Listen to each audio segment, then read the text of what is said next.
Welcome to Talking Technology with VI Labs. At VI Labs, we believe technology is the single greatest enabler for people with sight loss and all disabilities. If you're looking for the latest news and conversation on tech from a more accessible perspective, you've come to the right place. Yes, indeed you have. Hello and welcome in to Talking Technology with VI Labs, episode number 70. Can you believe it? We are in our 70s already. There you go. Time flies when you're having fun, as they say. And hey, you may notice that we sound slightly different today. And the reason for that is because I am not in Cork. No, I'm not in Cork. It's not because they kicked me out either, contrary to popular belief. I'm not even in Dublin, actually. I'm in London, of all places. I have hopped on a plane. I came over to London on Saturday and I am here for Site Vilage. Site Vilage is happening this week. If you haven't heard of Site Vilage before, it's like a big assistive technology conference that happens here in the UK. I don't know if they have international versions of it. It's definitely a big thing over here in the UK.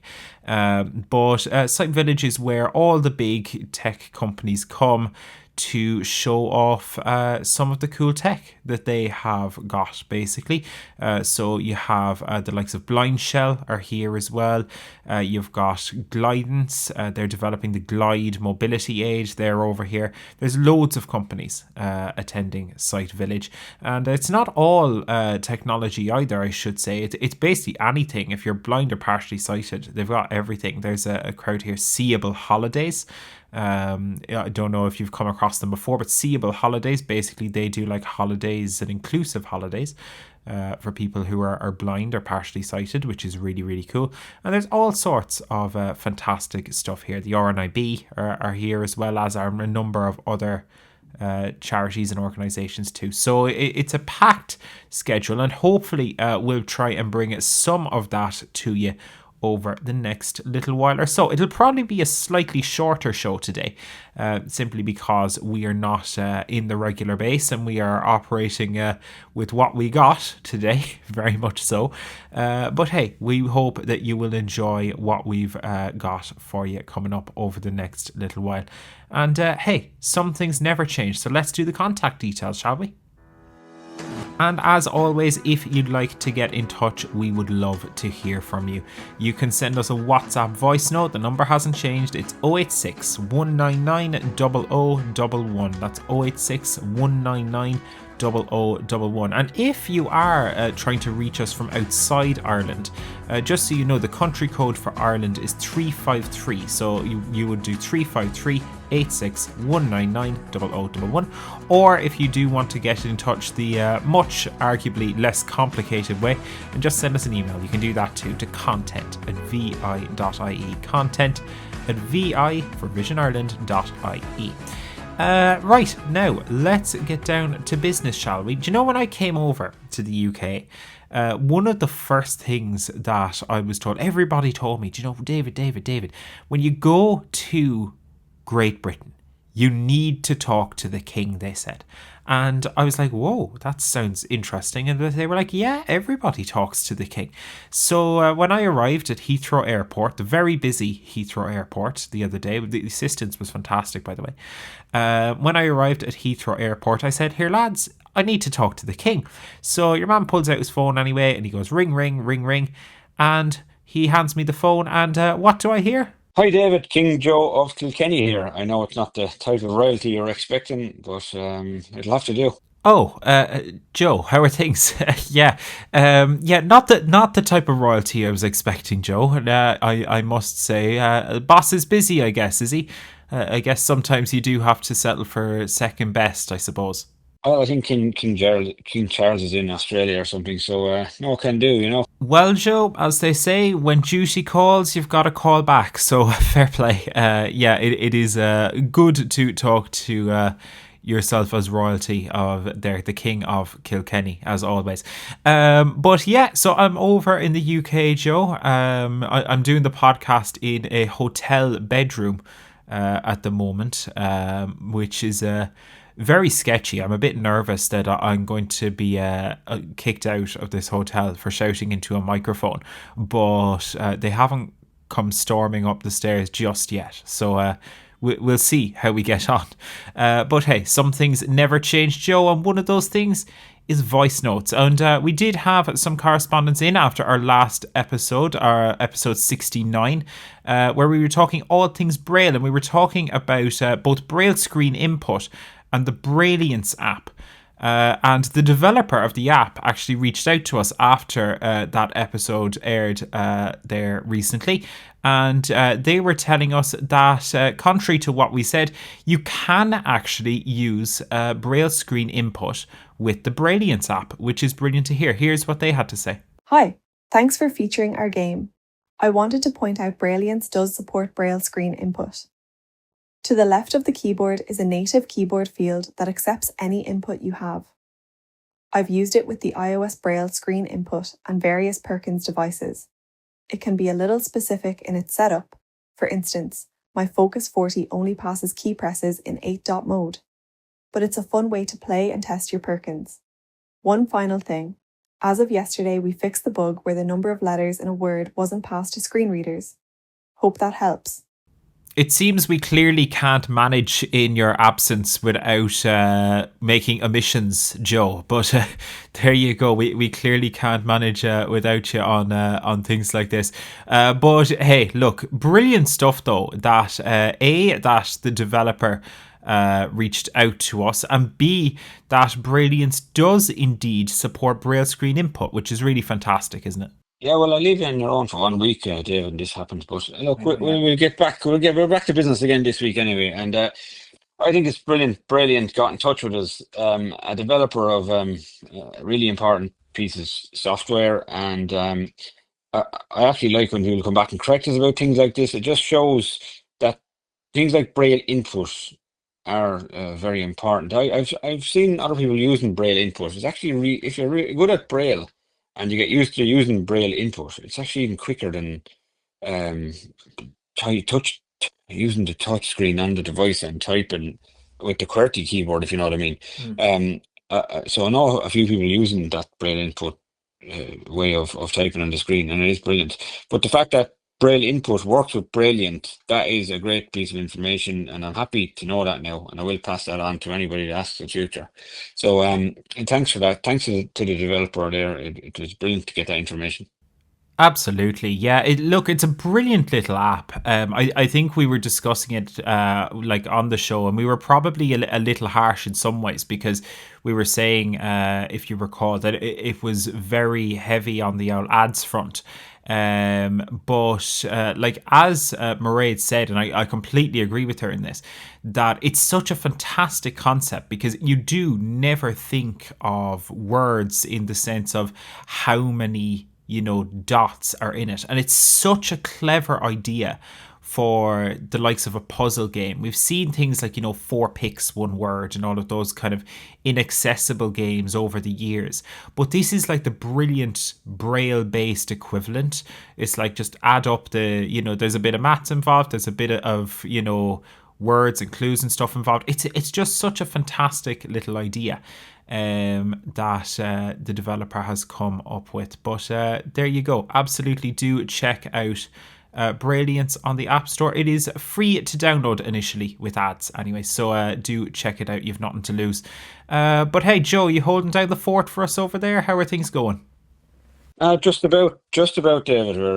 We're keeping things going without you, but we're never too far away in this virtual world, and it's great to connect with you. I hope all is going well over there, and you're getting to see the hotel and some of the sites, and we can't wait to hear all about it.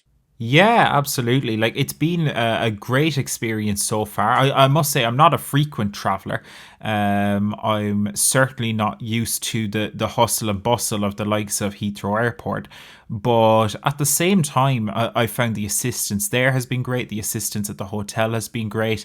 I've found it generally a pretty good experience. I actually went to a West End show the other night, and it was weird because I had never, like, I go to theatre sometimes in Ireland, but I had never got a Braille program before.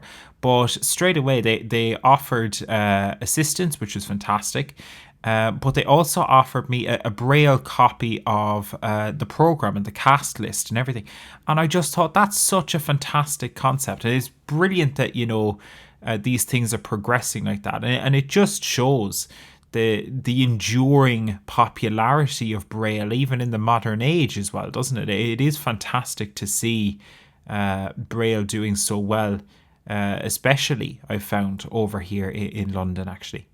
Well, Braille is definitely an important resource. I know I'm not up to scratch with Braille myself and probably could be a lot better. I'm very slow at it, but at least I know the basics. But if I ever wanted to become quick at it again and use it more, I probably could use some of the resources out there. But to be handed a Braille um, a document at a West End show, and if you are a Braille user, it would be a great thing to have, and that just shows the effort they put in to make it accessible as well. It really does. Even to get a even to get a Braille menu in a restaurant or something like that, or I know there's one or two restaurants around doing something like that. I think it's a great thing to happen, especially for anybody that needs that extra bit of support. Even someone with hearing issues as well as sight issues. That extra bit of support when you go to somewhere like that is brilliant. It really is. I mean, and you can't fault that, whether it's, restaurants or whether it's, in this case, theatre. It is brilliant that Braille does have that prominence, because it is really important. It really, really is. So, yeah, fantastic to see that as well. But it is off to Site Village now for me shortly, Joe. I must say I'm really looking forward to it. Did you ever go to Site Village, actually, Joe?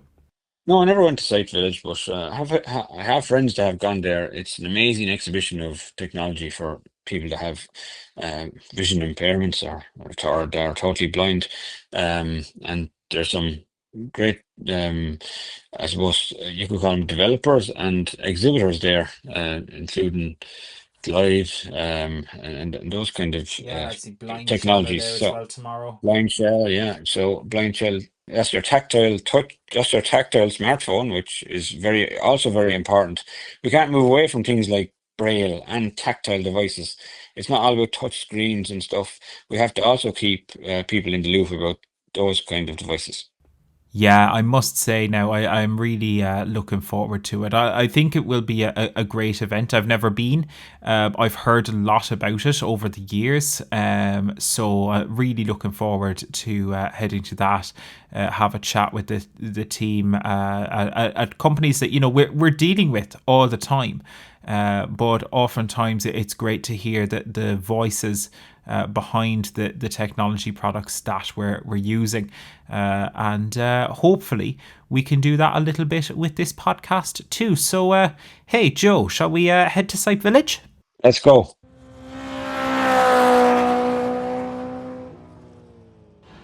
So, I have just arrived at Kensington Town Hall. Kensington Town Hall is where Site Village is taking place this year.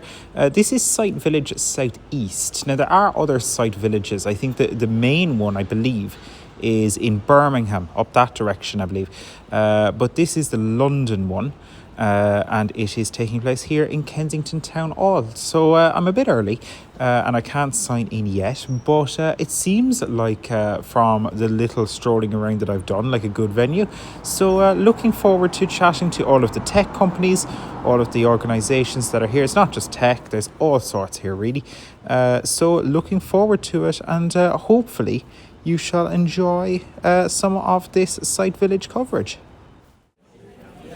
So I am in. I am now here at Site Village. I was one of the first in, which is great. There's a good crowd here. I was talking to one of the staff members. They were telling me they're expecting around 1,000 people here today, and they have about 90 exhibitors. So I don't think I'm going to get to everybody, but we will explore and see what we can find.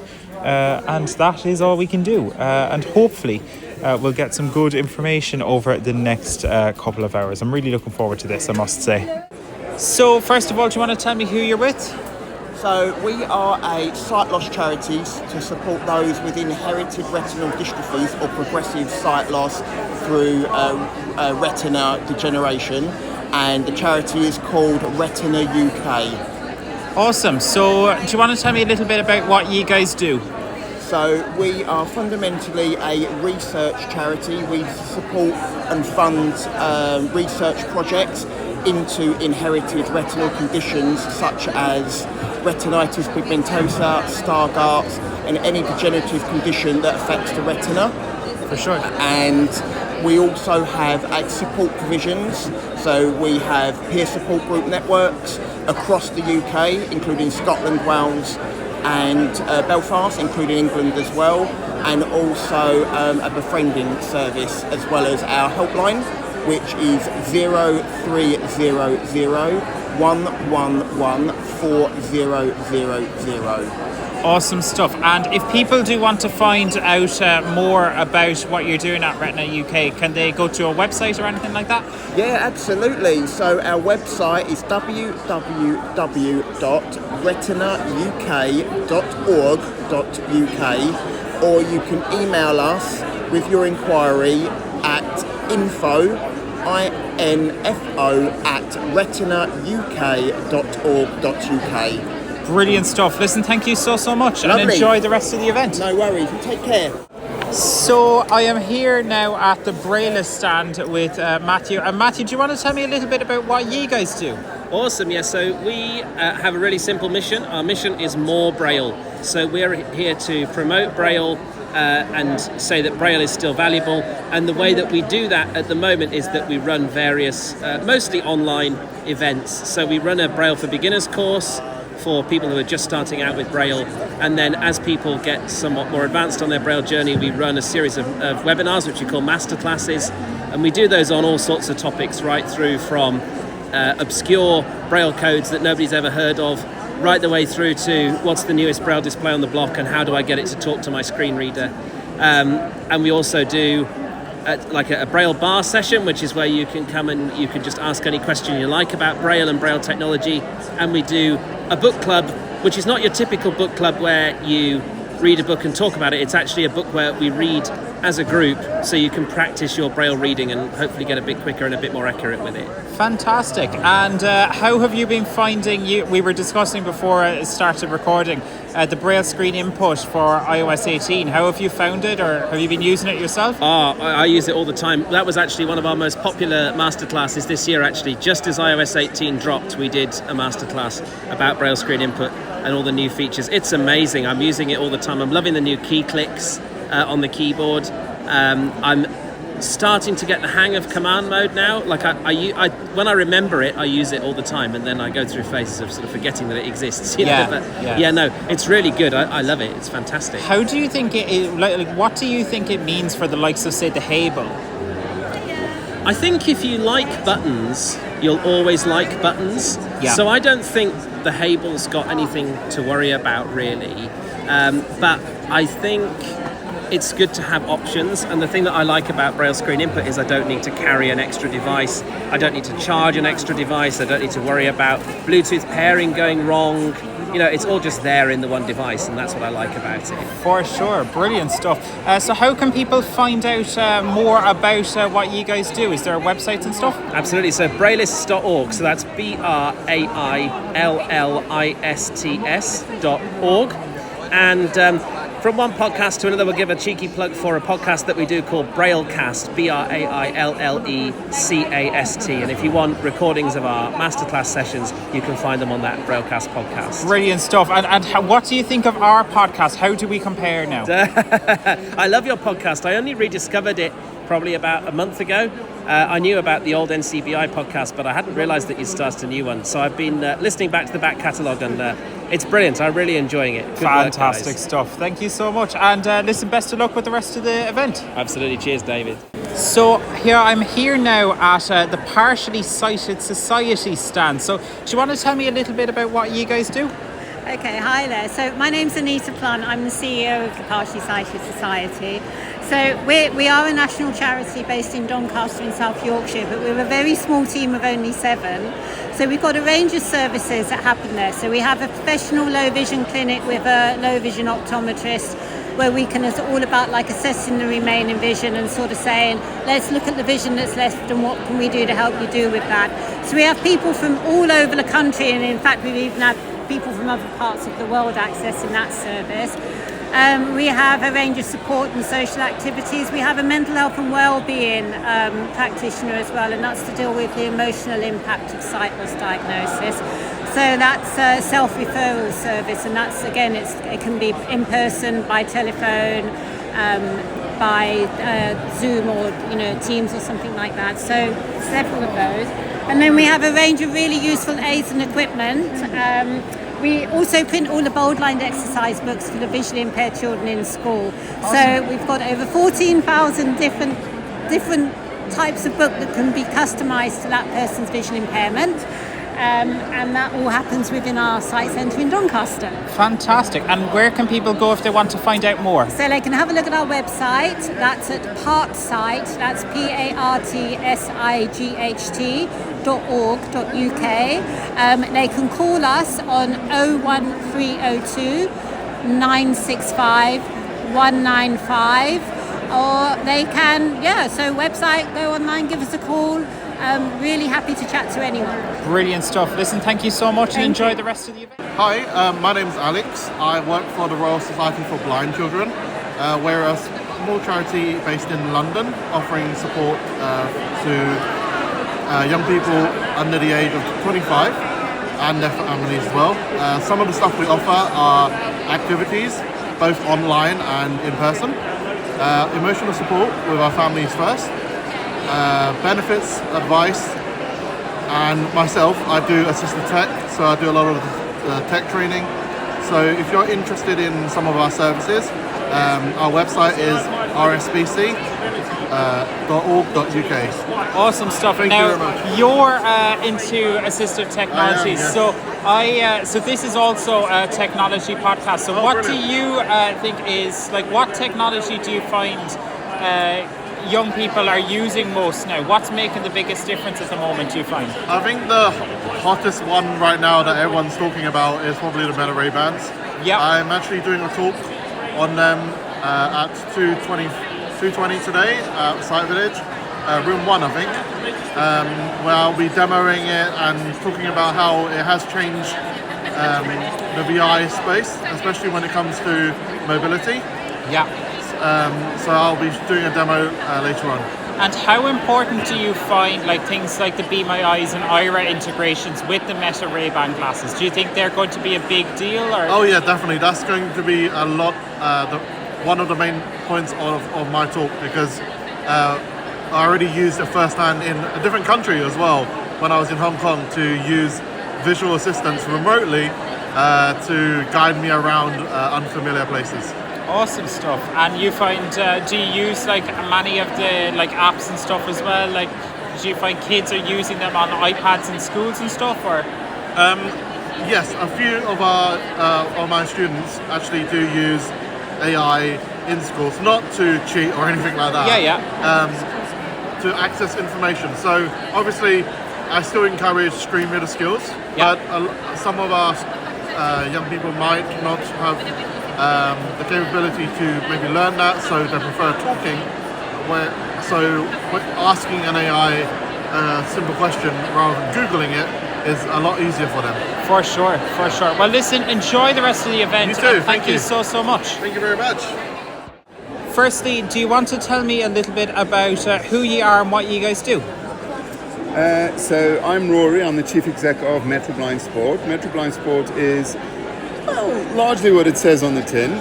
We have sporting activities as well as social activities. It's incredible what that can do on your life and increase the quality of your life.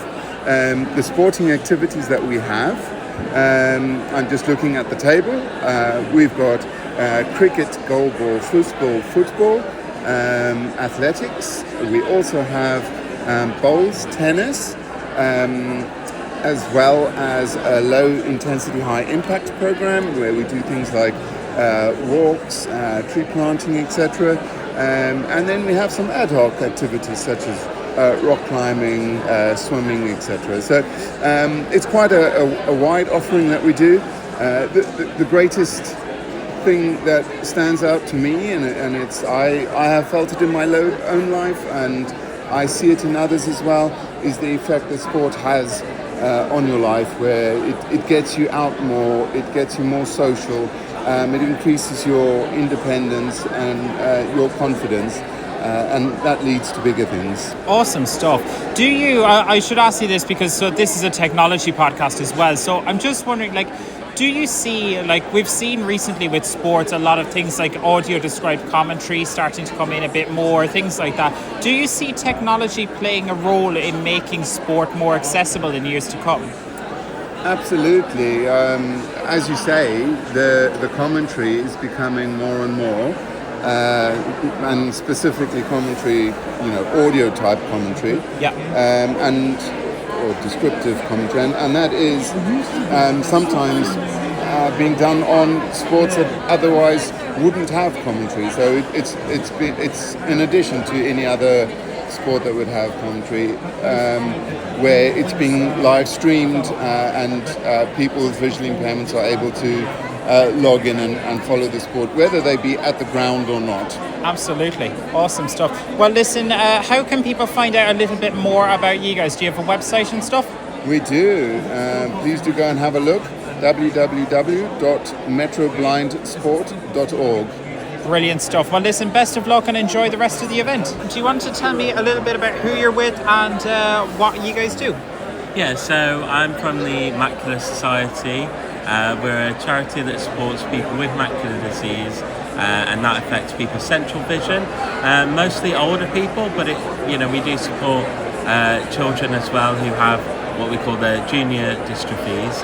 Our main support that we offer is through our support group. So we have a network of over 300 support groups in the UK, and they are local, user-led, volunteer-run groups where people can just come along, find out what it's like to live with macular disease and how people cope. So they share peer support basically, so share experiences and support each other. We do also offer a range of central services like sight loss specific counselling for people with macular disease. We also offer a befriending service, so people can have someone to speak to about what they're going through, or just about anything else, just to take their mind off their diagnosis. Sure. And how can people find out a little bit more about what you guys do? Do you have a website and stuff? Yeah, we have a website, so people can go onto our website at macularsociety.org. That has all the information about us, and you can search for your local groups, and it has our telephone number on there as well. Brilliant stuff. Well, listen, best of luck and enjoy the rest of the event. So, do you want to tell me a little bit about who you're with and what you guys do? So our company is called Senclude Limited. We are providing a lot of non-medical support for students with visual impairment or dyslexia or autism spectrum. We provide sighted guide, note-taker services, we provide special support for students, and we also provide assistive technology. Awesome. Yes. And how can people find out a little bit more about what you guys do? Is there a website that people can visit? So we have a website. Our website is called senclude.com, which is senclude.com. And it has an accessible format as well. And we do have a phone number. I can just tell you the phone number. It is 07467 216090. So they can find our contacts there. And they can also contact us by email, which is info@senclude.com. Brilliant stuff. Well, listen, thank you so much and enjoy the rest of the event. No worries, thank you so much. You as well. So I'm joined now by Dave Williams, who's from RNIB. Dave, how are things? Fantastic. Thank you very much. Yeah, we're really good. It's very busy, isn't it? It's absolutely insanely busy. But you're having good footfall, I must say. I was just at the RNIB stand, and you guys are absolutely swamped. We are. So it's you're keeping busy, which is good. We are, yeah. Lots of people very interested in our range of Braille and mobility products. Dare I say it, Christmas cards have been quite popular this morning as well. Wow. Yeah, that's we're getting to that time of year again. But there you go. So what kind of stuff do you guys have on display, and what's kind of happening for you guys at Sight Vilage today?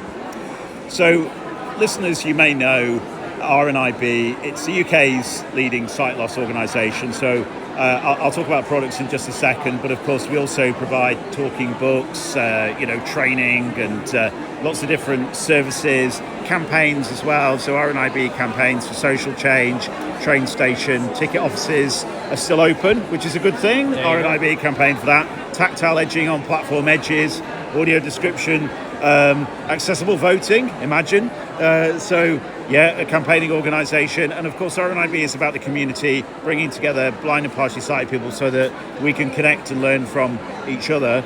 In terms of Sight Vilage, obviously this is a fantastic opportunity for visitors to Sight Vilage to get hands-on with a wide range of RNIB products. I have to say this is the tip of the iceberg. Yeah. There are many, many more products online. Of particular interest for me, I think, are mobility products. So there's such a variety of canes these days. I mean, you'll know, of course, the classic white cane. There's a huge variety of tips now available, different size roller tips and ball tips. There's a new tip from Ambitech called the Pathfinder 360, which rolls in all directions, so that makes it really smooth when you're walking around on uneven surfaces.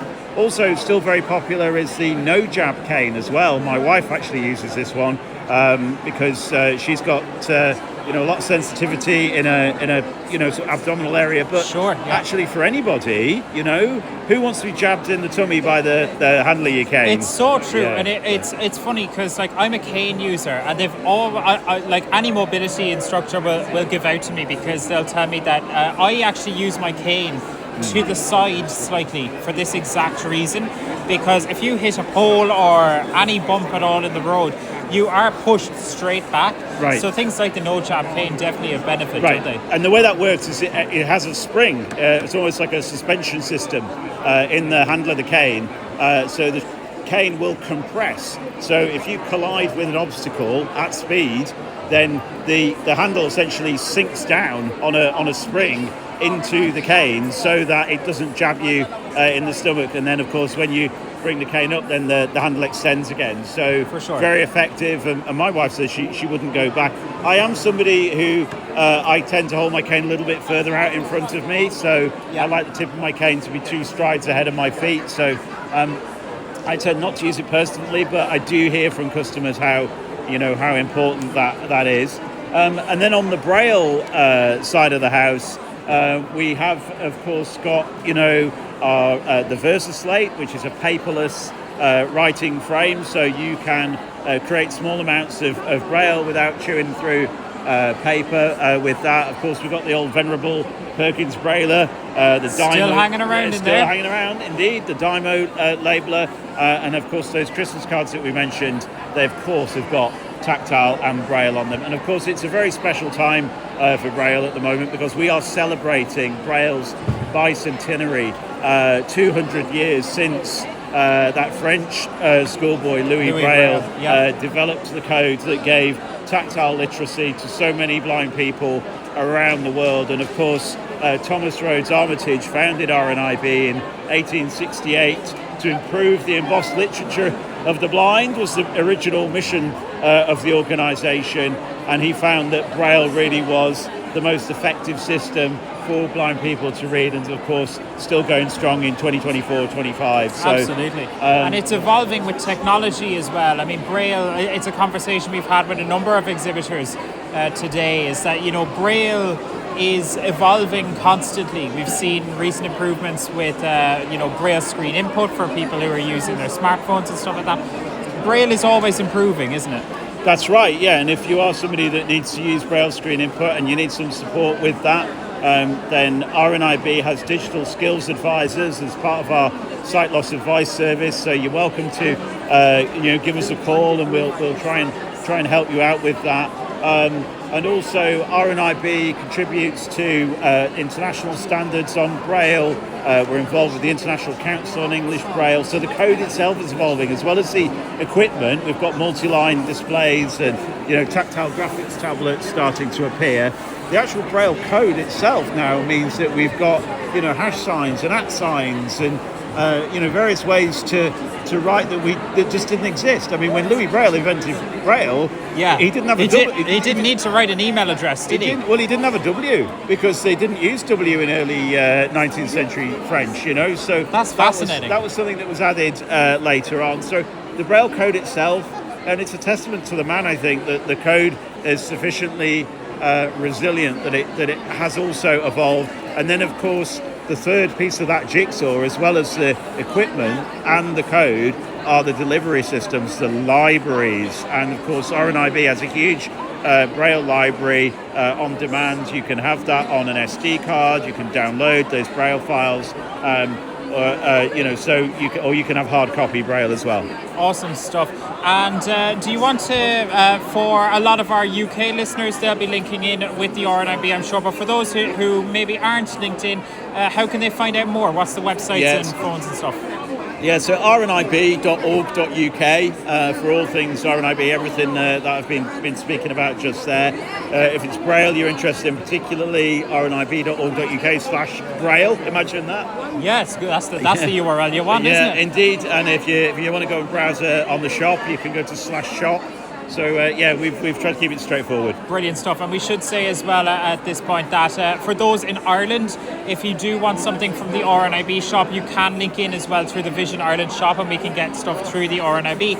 Just go online there to vi.ie or send an email to shop@vi.ie with what you need, and we can link you in with the RNIB as well there if you do want to. So Dave, thank you so much for that. Really look forward to it and enjoy the rest of the conference. No worries, thank you. So I'm here at another stand now. Do you want to tell me a little bit about the company you're working with? Yeah, so hello everybody.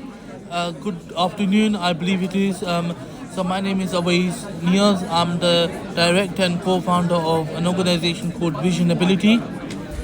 Visionability was set up in April 2021. Okay, awesome. And what do you guys do? You got some really cool stuff at the stand here. What do you guys do? So we do ID training with screen readers, for example, JAWS or Supernova. Yeah. We do benefits, help people fill in benefits, so PIP, Blue Badge, or the whole package, even disabled student allowance, career advice, assistive technology. We have a coffee morning, and then we go to schools, colleges, organizations to spread awareness about disability, awareness, avoidable blindness by regular eye testing. We also can do some workshops, one-to-ones on iPhone if people need to know how to use an iPhone more accessible. Awesome stuff. And do you want to tell me how people can find out a little bit more about Visionability? Yeah. So we are based in Cambridge Heath Road. So anybody wants to come along, we cover all over London. Best way is to go onto our website, which is www.visionability.org.uk, or you can send us an email, which is at info@visionability.org.uk. Or if you want to have a call or have a chat with me, best contact number is 079 43 722 343. Please feel welcome to have a chat or come down. If you or anybody knows who wants our services, we're more than happy. And the best part of it, our services is all free of charge. That's always a brilliant selling point, isn't it? Free of charge is the best. Is the best cost, they would say. So listen, thank you so much, and enjoy the rest of the event. Thank you so much. So do you want to tell me a little bit about the company? What's it called? What do you guys do? So we're Ravencourt, and we're based in Stamford in Lincolnshire. Family-run business, been established for 40 years. Brilliant stuff. 40th year this year. Excellent, congratulations. Thank you. And we predominantly specialise in living aids for people with disabilities.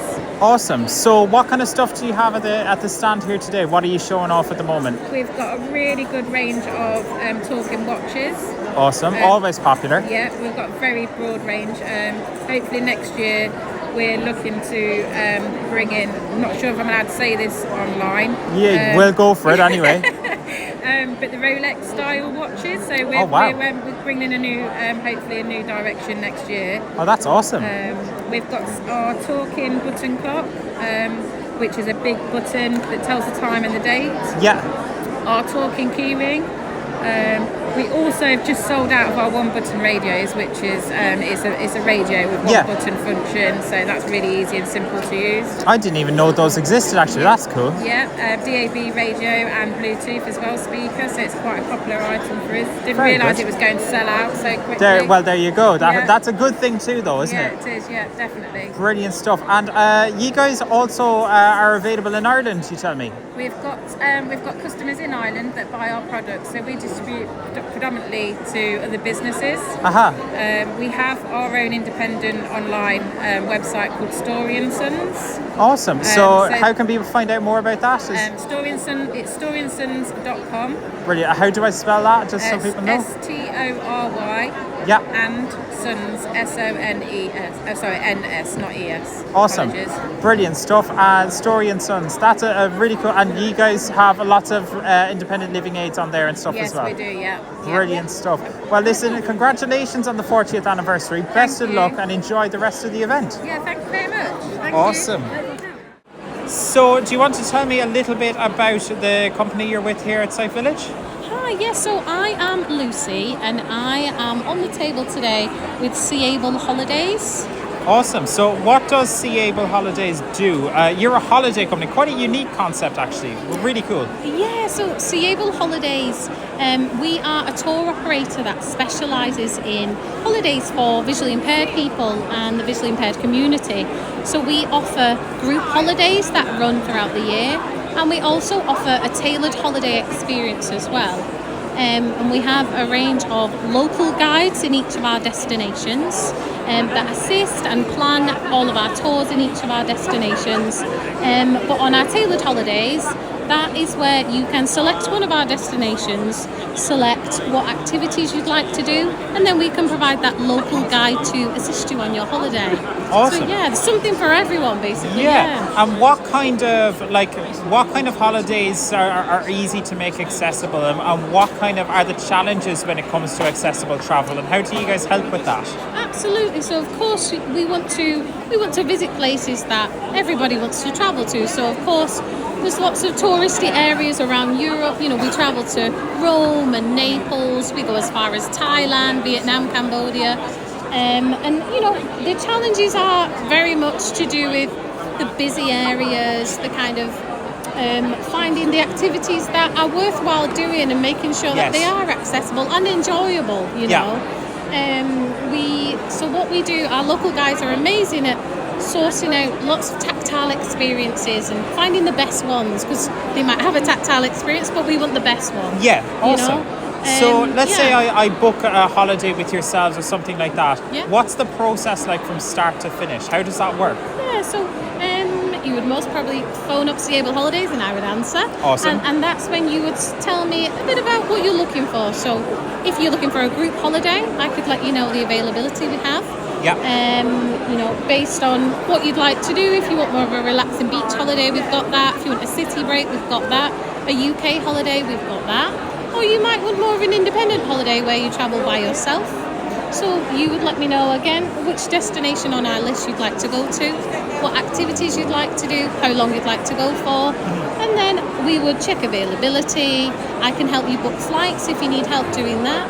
Awesome. And then we plan your itinerary for you. We send you that 1 month before you go away on the holiday.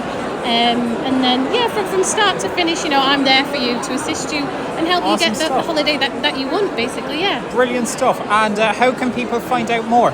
Yeah, so all of our information is on our website, seable.co.uk, or you can email in to myself, which is lucy@seable.co.uk. Brilliant stuff. And listen, thank you so much. Pleasure as always. Lovely meeting you. Thank you so much. So I'm here at the stand now of Nippon Telesoft, and do you want to tell me what you guys do?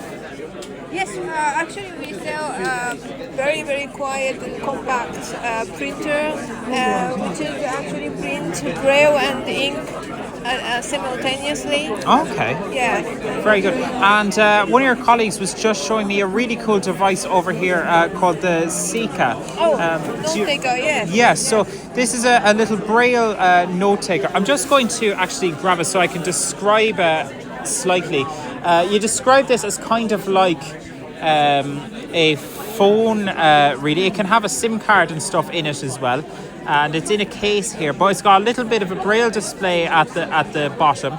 And then you've got this is a Perkins style keyboard up at the top. That's right, yes. Awesome. And a joystick here. Okay, so there's a joystick on the left hand side here of the device. And the right hand side as well. Okay, awesome.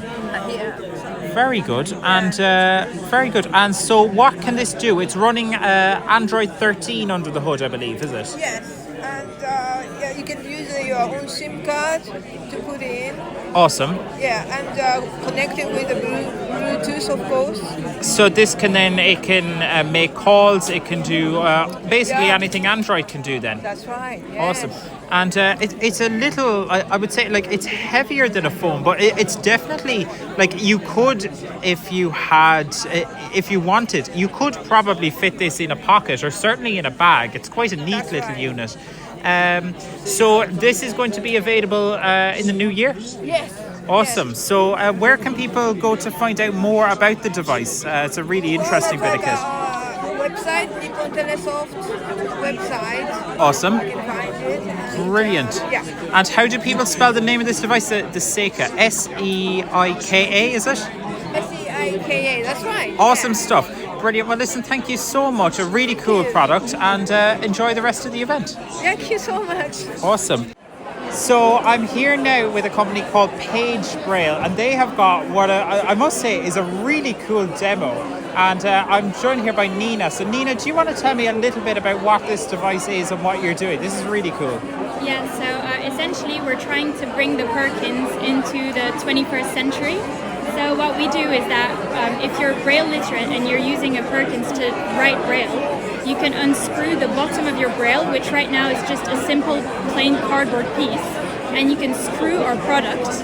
And it essentially works by picking up the key presses on the Braille, on the Perkins, and you can connect the Perkins via Bluetooth to any laptop or tablet, and you can then open our web app, which is entirely free.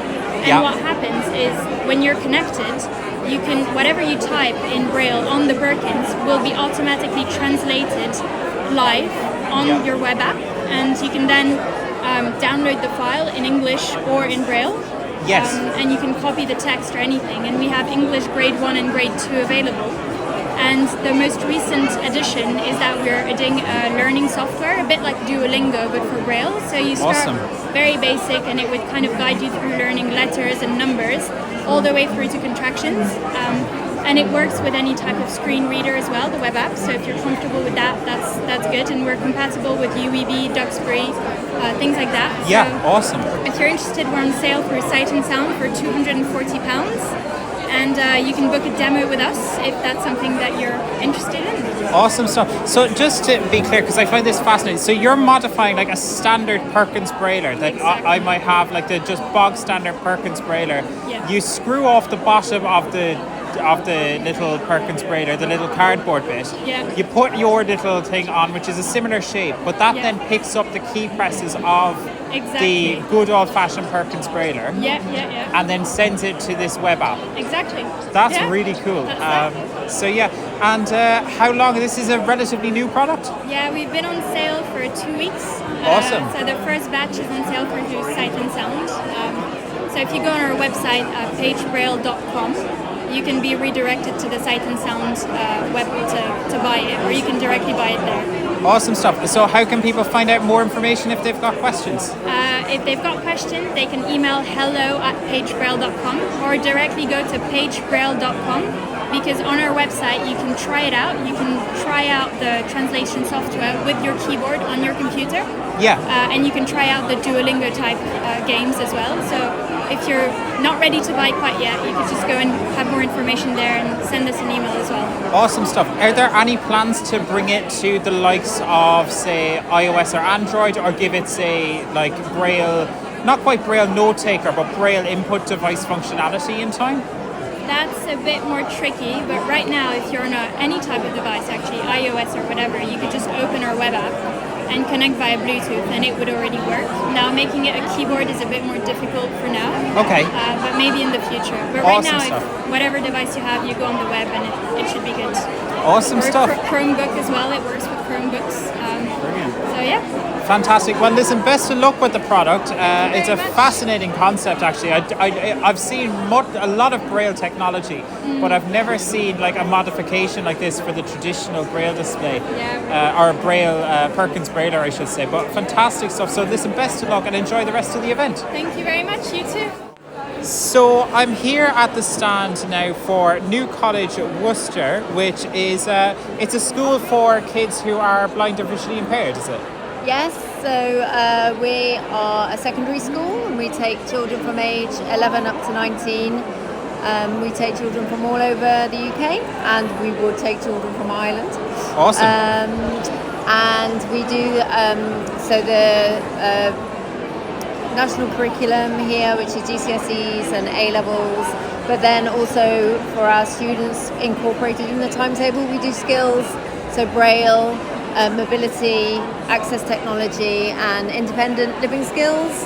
Awesome. So the idea is that when they leave us, not only do they have their academic qualifications, they have good skills for their next step in life, whether that's university or going into work or an apprenticeship. So the key is about kind of building up for that independence. And what kind of role is like access technology and Braille playing in the classroom nowadays for you guys as a school that's dealing almost exclusively with these kind of things? So still really important, so just taking those separately, for access technology, for us the most important sort of starting point for that is how our students access their learning. Yeah. And if they're unable to access their learning, then it's going to be really hard to learn. So for us, those two things are intrinsically linked. And what we're able to do, because we're a small school and we're a specialist school, so we're able to ensure that our students are accessing the work in the medium that is most suitable for them, whether that's Braille or large print or using screen reader or a magnifier. So all of our students are treated sort of quite individually in that respect. Okay. And then Braille-wise, obviously we appreciate there's a lot of technology there now, which is, arguably could be seen to be replacing Braille.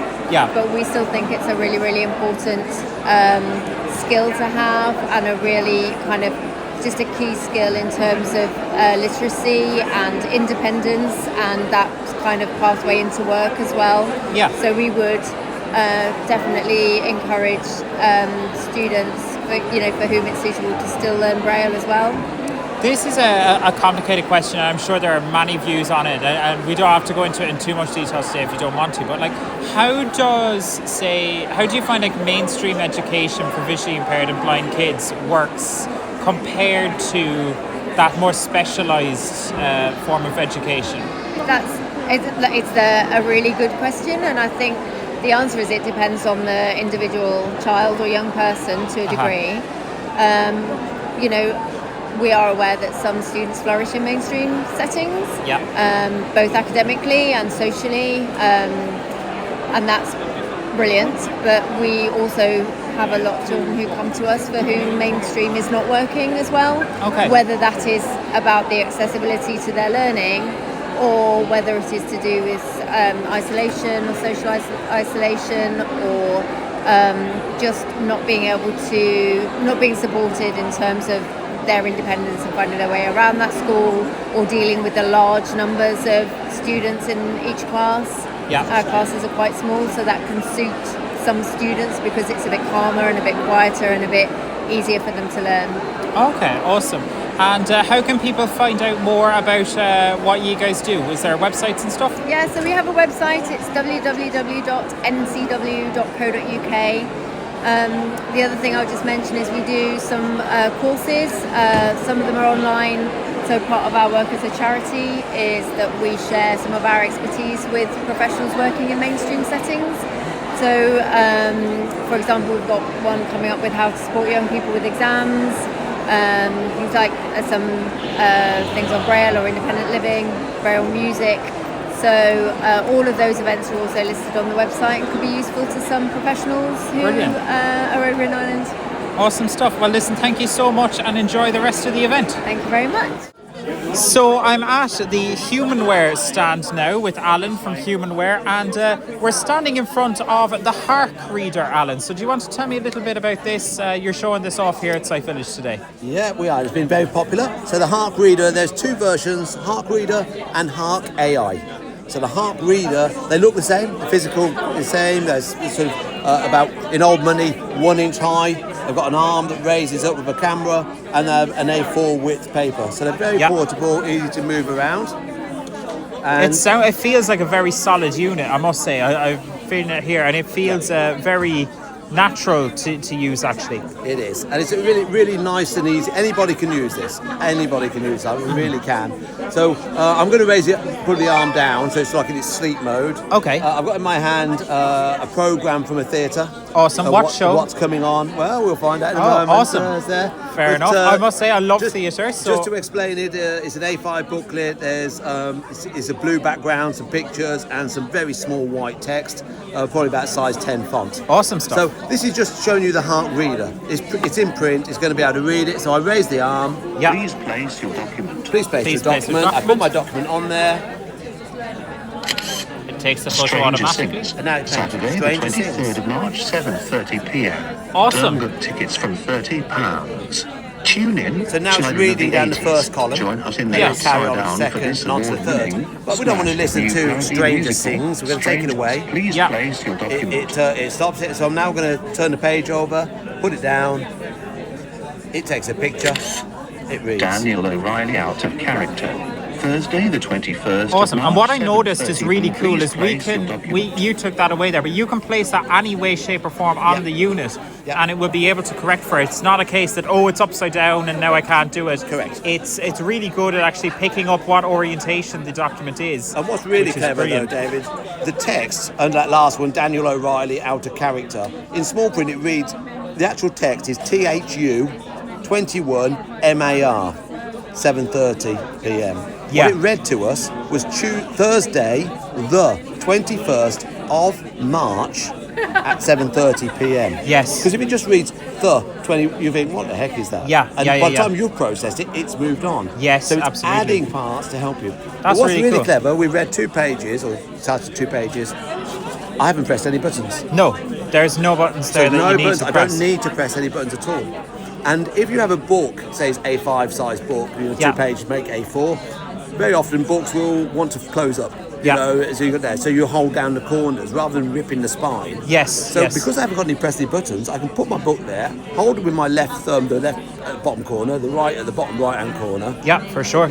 I can take as long as I like. It's not timed. It's waiting for it to come into focus. So you know you're always going to get a good picture, and it will then take a picture. Awesome stuff. But if I had to press a button, how on earth do I press the button? You have to let go. I'd have to use you my need 3 nose hands. or get a friend, get you over to press the button for me. Yeah, for sure. It's really lovely. You don't need to press any buttons. Awesome. Now that And said, there are some buttons. There's a pause button. So you're listening to the theatre programme or a letter you've had or a magazine article. Telephone rings, you press the pause button, come back, press it again, it restarts. It reads it on, and there's a little volume control in the centre slider, here as well, which is really good. Now we've got it connected, because we're in the exhibition, it's noisy, we've got it connected to an external speaker. But ordinarily you don't, because it's got its own speakers built into the arm which holds the camera. So they're stereo speakers, they're loud enough for really everybody. Awesome. In a home environment. There is a 3.5mm jack, so you can plug in some headphones if you wish, or you can a neck loop if you have a hearing aid. You can use that. Sure. And the other button on the front, on the left-hand side of the front edge, is a rewind button, and that goes back 1 sentence at a time. So it goes back up the page. If I press it 3 times, 3 sentences. Yes. Yeah. On the right-hand side, we've got 2 buttons. They control the speed. Yes. So that make makes it sense. if I want it to read faster or slower. normally for most people, once they've got that set, Yeah. they never leave it there. Yeah, it's very, as I say, it is very well built. It feels quite tactile. It's quite easy to feel, which I must say is really great.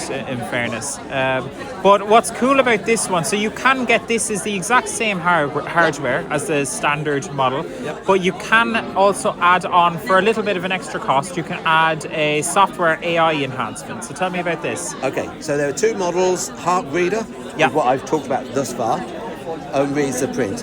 Hark AI. Artificial intelligence, you need a Wi-Fi access at home or in your work, wherever you're using it. So once you've got it connected to the Wi-Fi, that's it. You just do that once, of course. And it can do what we've done so far with the reader, but it also reads, well, first of all, just barcodes. So I've got in my hand some food packaging. To the feel, very identical. Yes. No way of telling the difference. But we'll put one on, it'll pick up the barcode. Schwartz cheddar cheese sauce mixed brand.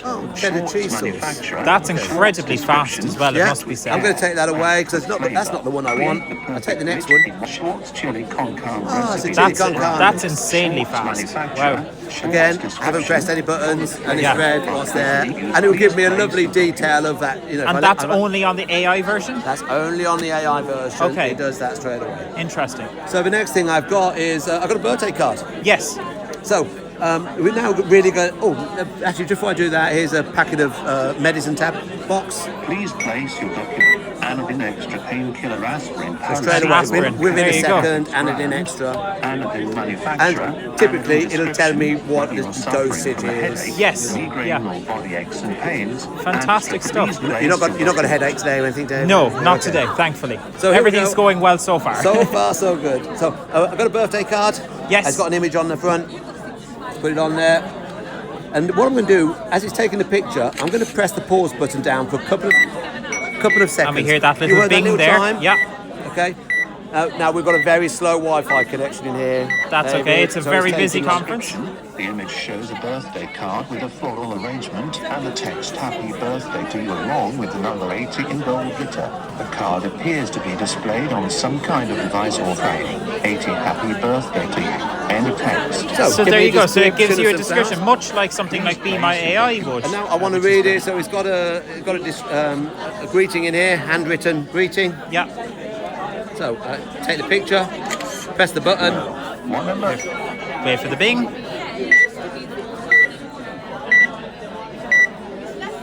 With image description, the image appears to be a handwritten birthday card addressed to Auntie Pat from someone named Oscar. The card wishes Auntie Pat a wonderful birthday and expresses excitement to see her this weekend. It ends with "All my love, Oscar XXX." Brilliant stuff. So, and that deals with handwriting brilliantly as well. That was handwriting. And I've got in my hand now some Arabic text. Yeah. So I don't know if your Arabic's better than mine. No, not particularly. We'll give this a try and we'll put it on there. So it's a page of Arabic. I don't know. Goes on the screen. I'm going to press the button. Yeah. You heard the chime? Yes. Again, the time is because of the Wi-Fi connection in this building. We'll get there. Image description. The image appears to be a bill or receipt with handwritten text in a language that looks like Arabic or another right or left script. The bill contains a small image in the center which shows two hands forming a heart shape. Awesome. You should do something together like a walk in nature. Now it's giving us the English version of that text. This helps me empathize with her instead of getting angry with her. Jacob. That's fantastic. So talk to me about the cost. The awkward question sometimes comes up. These devices can be pricey, but what's this at from HumanWare? In pounds, the AI model is £2,000. Awesome. Very good. And the Hark Reader is £400 difference. It's £1,600. Brilliant stuff. Fantastic stuff. Well, brilliant bit of kit. I think this is definitely, it's always good to have competition in the space. Yeah. And this is a fantastic use of, I guess, where AI can come in. So well done to yourselves and the team. It's a great way of seeing AI. You're quite right, we've heard about AI so much. Yeah. But this is just an easy way. The level of expertise you need is to press one button. Yeah, absolutely. If you're using the AI, you don't need to think about holding anything above. You don't need to be taking a picture. You don't worry about that at all. You know where to place the object. You've just got to remember to press that one button And get your description. Oh, and I should say, Dave, if I may, on both the Hark Reader and the Hark AI, there is the option of a keypad. Okay. We've probably about 5% of our sales are with keypad, and that gives you increased navigation features. So if you've got a lot of documents that have email addresses, you want to read them by character, you can do so. Word by word, sentence by sentence, paragraph by paragraph. So it allows you to move forwards and backwards. I mentioned earlier we have a button dedicated to going back one sentence at a time. Press it 3 times, you go back 3 sentences. But some people need advanced navigation. It's very simple to use keypad, especially if you've got a lot of telephone numbers, websites, email addresses, where you're really critical to get them, get them individually right. Absolutely. So that's an option for both models. Fantastic. Well, Alan, best of luck with it, and thanks so much for chatting us today, and best of luck with the exhibition. Thanks for coming over, David. Awesome stuff. Great to have you here. So now joining me on Talking Technology, I've got a man who I'm sure will be a very familiar voice to many of our listeners. It's Mr. Stuart Lawler of Sight and Sound. Stuart, how are things? David, it's great to see a fellow Irishman at this event. I know. Great it's to see you. And it's been very, very busy, and hope you've been enjoying the show. Yeah, it's been great. We come all the way to London, and we bump into each other, but how's that for coincidence? But how are things in Sight and Sound? It's busy. We've been lots of, I suppose, in the area of the stand where we're both at right now is lots of multi-line Braille with the Canute console. Awesome. The Orbit Slate devices, which have just come into our product portfolio. Braille Senses, Braille Emotion, Focus devices, Hable, Sense Player. I was talking to the team earlier from the Paige Braille, which is really, really cool. Yeah, it has really revolutionised or reinvented the classic Perkins, which everyone's delighted with. Yeah. And I suppose we're also in the midst this week of the release of JAWS and Fusion 2025. Indeed. So lots of questions about those too. Very good. Yeah, so what's the story with, if we speak, because just after this we'll have tech news and we'll be talking just about JAWS 25 and Fusion Suite 25. But how are things working from an upgrade cycle this year? So for anyone who purchased 2024 from the 1st of September, it automatically upgrades free. Oh, sorry. If you have an SMA, an existing SMA, obviously, and it's valid, you upgrade free as well. Awesome. I think people, and of course, you can get the 40-minute trial, so don't, try before you buy. Definitely stress. Have a look at 2025 if it's for you. Or by all means get in touch with us if you have questions. We're always happy to answer them. Brilliant stuff. Any exciting things down the road for Sight and Sound? What are you looking forward to over the next little while? What's the most exciting thing for you in the tech space at the minute? Well, everyone's talking about AI, aren't they? Yeah. I'm always interested in how AI is making its way into assistive technology in a safe way. Yeah. And how we can leverage that. We're very excited about Braille 200 with our colleagues over here at the RNIB, and I know back in Ireland there's going to be lots of stuff going on with Braille 200 as well. Sure. So keep an eye on that. We've a Braille conference next week in Scotland, and we'll be doing some work with the Braillists Foundation in January with their Braille 200 celebration. So, I think there's a lot to come. A lot of digital content planned with Sight and Sound technology, alongside all the great stuff that you guys are putting out already, David. So keep in touch with our channels and get in touch if there's any queries. Awesome stuff. Stuart, a pleasure as always. Pleasure and thank you so much. Take care. Sorry to interrupt your Sight Village coverage. Hope you're enjoying the show so far. A reminder that if you do want to get in touch with us about any of the things that you've heard today, any of the news items we discussed, anything at all really on the technology front, you can always get in touch with us. The number that you need to send us a WhatsApp voice note is 086 199 0011. That's 086 199 0011, or you can send us an email to content@vi.ie. That's content@vi.ie. But hey, some things do never change, and hey, we might be doing event coverage and I might not be in Cork, but the world doesn't stop moving. So hey, it's Talking Technology News time. This is Talking Technology News. With your latest Talking Technology news, I'm Niamh. JAWS 2025 has been released, alongside similar updates for Zoom Text and Fusion. A new AI-powered assistant called FS Companion now allows a user to ask questions about various computer options and JAWS settings. AI-powered language detection is now available, and Zoom Text becomes more stable and gets an upgraded app reader. As always, the newest versions will have the most up-to-date support for Windows and Microsoft Office-based products. But if you have an older version of the software, you can definitely still continue to use it. Those with software maintenance agreements can upgrade now to the latest version, or you can choose to purchase the upgrade. Fusion products like JAWS and Zoom Text are still extremely expensive, but it's always good to see them improving as they are very widely used. How often do you update your JAWS or Zoom Text? Do you get yearly upgrades, or do you leave it for a few years between releases? Let us know now. Apple have announced a number of new Mac products, with the lineup generally getting upgraded to the new M4 line of chips.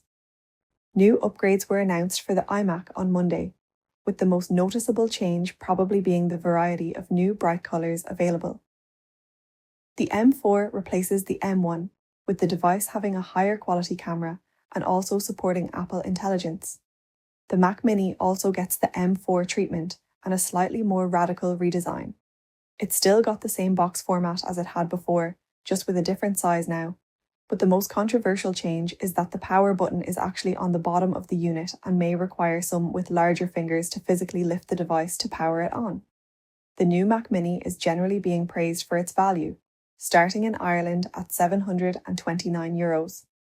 The final upgrade came to the MacBook Pro, with Apple saying, with an advanced 12MP center stage camera, Thunderbolt 5 on M4 Pro and M4 Max models, and an all-new nano texture display option, MacBook Pro gets even more capable and even more pro. The MacBook Pro is overkill for most use cases, but for those who do need that bit of extra power, it does sound like a great device. Would you ever switch your desktop operating system? Let us know with a WhatsApp voice note. And finally, for now, Amazon have reportedly pushed out the release of their AI-powered Alexa until next year. The decision comes with claims that the new Alexa is having trouble getting the basics right and is struggling to do stuff that Alexa was previously good at. Controlling smart lights and setting timers are two examples given of tasks that the new AI is currently struggling with. Amazon apparently hoped to release the new Alexa at the end of this year, but it has now been pushed out until 2025. It's currently unclear if the new AI-powered Alexa will require a subscription or new hardware, but it seems like we may have to wait a little bit longer in order to find out. And that's it for this week. Be sure to check out our Tech on Tap newsletter for more great technology news. For now, it's back to David at Site Vilage. Thank you so much, as always, Niamh. Yeah, some really interesting stuff in the news this week. Yeah, JAWS 2025 and Fusion and Zoom Text 2025 all being released there. That is great to see. NVDA, I believe, also had its 2024 latest release in just the last couple of weeks as well. So all the screen readers are getting upgrades at the moment, which is great to see. And I'm not in the market for a new Mac at the moment, I must say, but great to see updates on that front too. It's always good to see newer, faster and more efficient chips in the computers there and stuff like that. So that is brilliant to see. But there you have it. That is about our show for this week. Thank you so much for listening. Do let us know. This is very much an experiment for us, I should say. We've never done event coverage in this style before. So it's very much an experiment, and we're really open to any feedback that you have on this. So please do get in touch with us. You can send a WhatsApp voice note, as always. It's 086 199 0011. That's 086 199 0011. Or you can send us an email to content@vi.ie. That's content@vi.ie. And we would absolutely love to hear from you with your thoughts, your feedback, your views on the news, anything at all. Please do get in touch. But for now, from me, from Kensington Town Hall, Thank you so much for listening, and we'll see you in 2 weeks' time for another episode of Talking Technology with VI Labs. Have fun. Thanks for listening to the Talking Technology podcast with VI Labs. If you'd like to support our show, please visit vi.ie/donate. Talking Technology is proudly sponsored by IA Labs, the market leader in digital accessibility services. IA Labs, digital inclusion, your legal obligation. I